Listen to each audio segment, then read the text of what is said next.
Hi everybody, welcome to another episode of Exploring Photography right here on Adorama TV. I'm Mark Wallace, and in this episode, I'm going to show you how to take an average looking portrait and take it up a notch or two using some interesting techniques and tools. So first, let me show you how I've got things set up right now for our average photo. So the background right here is this.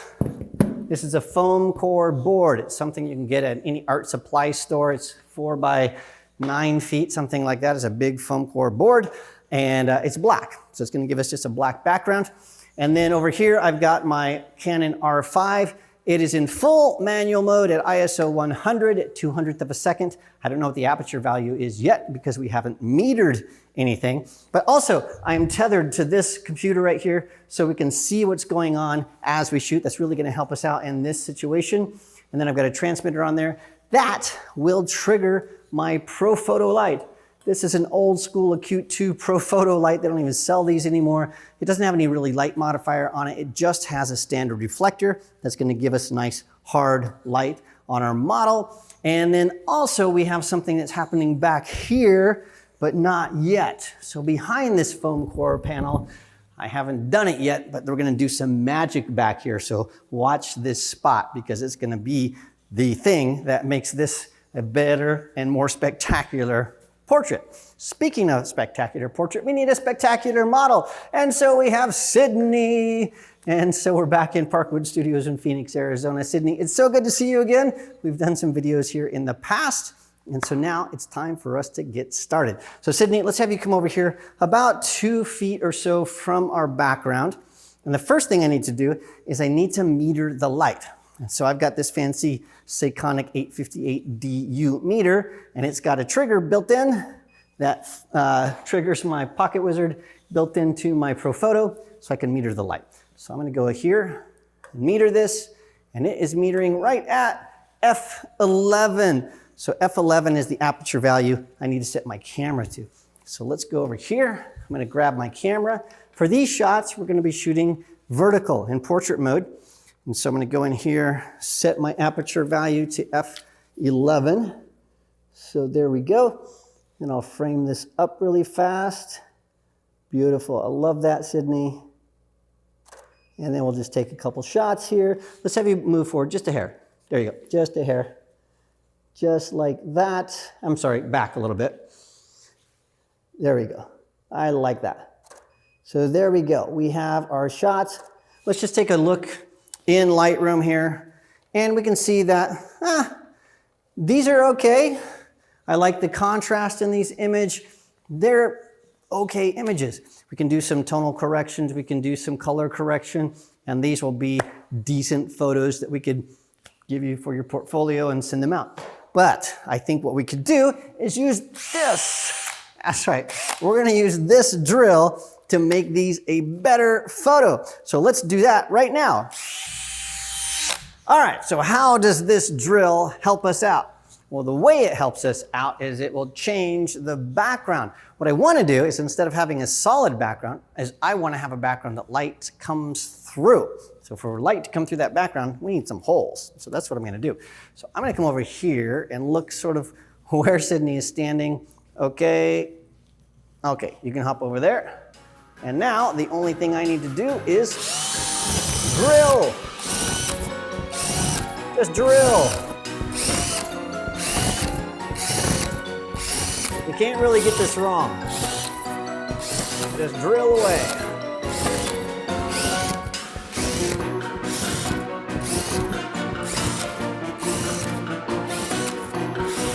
Okay, now that I have some holes, maybe one more. There we go. Yeah. Now that I've drilled all those holes, what I need to do is put light through those holes. So that means I need another flash, and I happen to have one right here. This is a little Flashpoint Speedlight. It's perfect, but this is only going to give us light in one direction. I'd like light beams coming from all over the place. So what I'm gonna do is I'm gonna grab this right here. I have mounted these up so they're all pointing in wonky directions, and so that will give us light going everywhere. Watch this, hand trigger. Yeah, I can trigger these with my hand. It's a new feature. No, Actually, Sydney's just off camera pushing the button, but that would be pretty cool, huh? Okay, so what we need to do is put these behind that panel. So let's go back there right now. So here we are behind the panel, and it doesn't really matter. I'm gonna put these about, I don't know, about 6 to 8 inches away from the background. And then I'm just gonna point these at the holes. So we've got them going all different directions. We'll fine tune that later. I think that's pretty good. So now what we need to do is get Sydney back out and take a few shots and see what happens. The holes are drilled. We have the wacky lights behind the panel. Sydney is back out here. I've tethered my camera to my laptop. Let's take a photo and see what we get. And so Sydney, let's have you go back over where you were. Everything is the same. I'm going to focus this up. We were at f11 and take a shot. Well, it doesn't look too much different. Just looks like some dots behind her. And so what we really need to do is figure out a way to see the beams of light coming through that. And that means we need to go Gavin Hoey style and add a smoke machine. I've added this little teeny smoke machine right here. I think what that will do is it'll allow us to see the beams of light coming through that foam core panel there. And so Sydney's got the remote control. So Sydney, let's get a ton of smoke. So she's gonna hit the button and there it goes. Yeah, as much smoke as possible. The more smoke, the better. So we're just gonna smoke it on up. Just let it go, let it go. I'm gonna move this back here. So hop in your position while we have lots of smoke. And let's just take a test shot and see what we get. So we've got smokety smoke. And we take a shot. Ooh, we can start seeing things. Let's do it again, a couple more. Yeah, there you go. You can let the smoke stop now. Okay, and go ahead and just drop that so we don't have it in the picture. There you go. Cool, hope it didn't break. Chin down, just there we go. Perfect. Okay, let's take a look at these images. And when I look at these, well, it looks pretty darn cool. I like that. But I think we can bring out those light beams even more. So one of the things I'm noticing is that Sydney is illuminated totally. And what I would like to do is restrict the light so we get more of the beams behind her. We're about to get smoked out here. And so the reason that she is totally illuminated is because we have just this standard reflector. And so that is just throwing light everywhere. So what we can do is add one of these. This is a 5-degree grid, and you can see it really restricts the light. So I'm gonna put this on our ProPhoto head. So what that will do is that's gonna restrict the light, which means I will have to open my aperture a little bit. It's gonna make Sydney only illuminated on her face, which means that the light from behind will appear brighter because I haven't adjusted the power of those lights behind. So let's do that. So I'm gonna come over here. I'm gonna throw this on my ProPhoto head. And the trick here is look right in here and tell me when you see it. Do you see it exactly? Does it need to go up? Okay, how's that? Okay, so she's just looking. The secret to that, wow, so much smoke, sorry.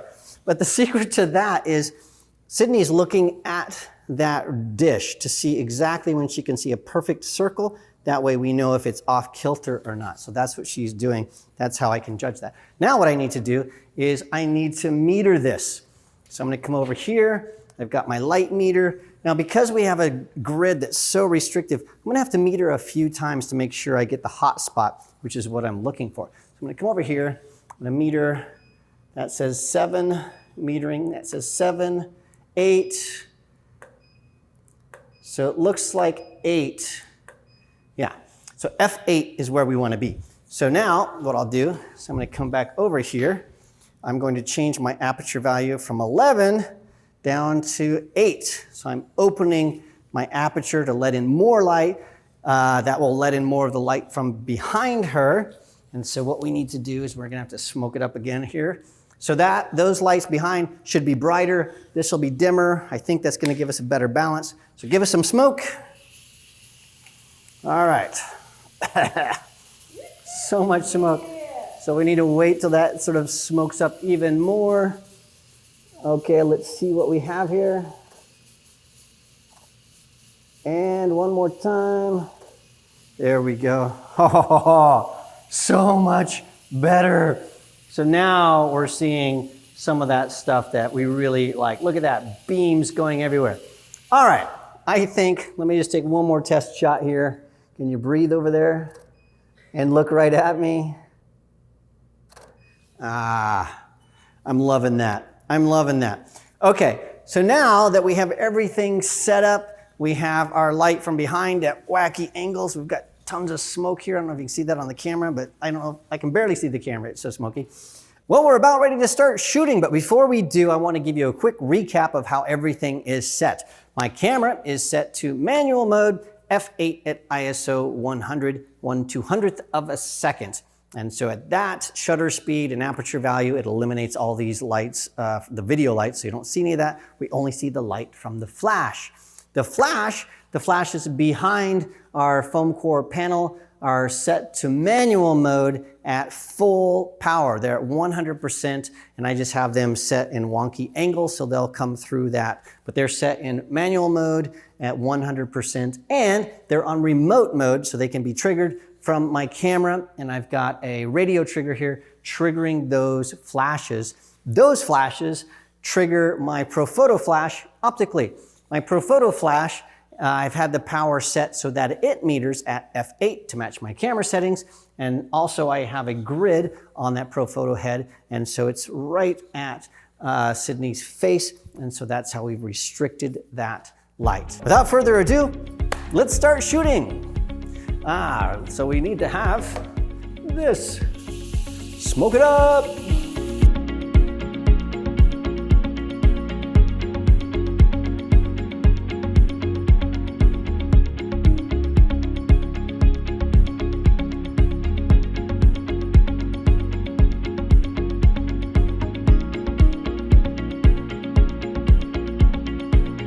Well, I think these photos look pretty darn good, but there are a few things that I didn't show you earlier in the video. The first one is don't be shy with your drill. If you notice that you're not getting light in the right places, well, just drill a few more holes in the background and just go wild. If you drill too many holes, don't worry. You can always just put a piece of black tape on the back of the foam core panel to block the light. You might want to drill some bigger holes. Just experiment and see what works best for you.